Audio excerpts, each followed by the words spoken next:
कहते हैं कि जंगल में एक ऐसा मंदिर है जो कभी खुलता ही नहीं, जो कभी पूजा या आराधना का हिस्सा नहीं रहा, बल्कि काले जादू और शाप का हिस्सा है।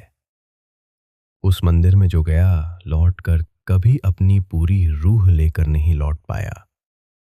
ये कहानी है एक छोटे से गांव की। नाम था रामगढ़। गांव से लगभग 2 किलोमीटर अंदर घने जंगल में एक मंदिर है, जो कभी देवी माँ का मंदिर हुआ करता था।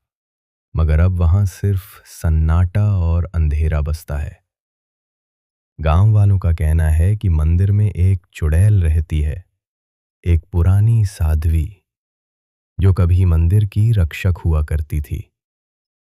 मगर एक अमावस्या की रात जादू टोने में अपनी जान गंवा बैठी, और तब से उस मंदिर में उसकी आत्मा बसने लगी।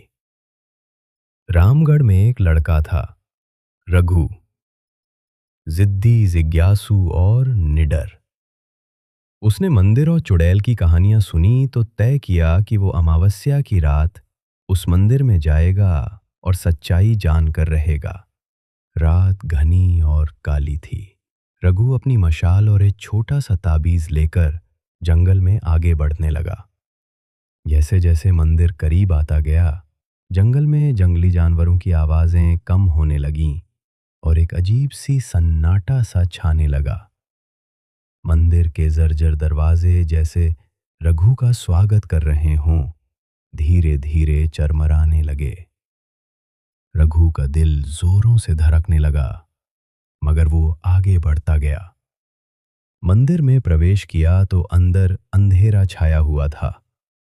दीवारों पर पुराने चित्र उकेरे हुए थे, जिनके चेहरे जैसे रघु को घूर रहे हों।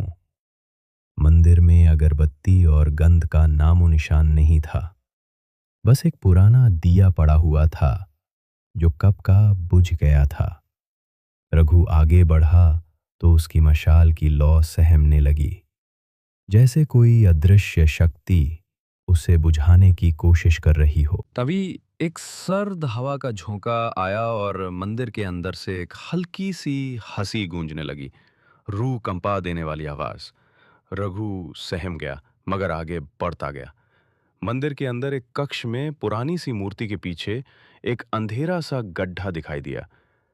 रघु जैसे ही उसकी ओर झुका, एक जंग लगे लोहे का कड़ा जोर से उसकी कलाई में जकड़ गया।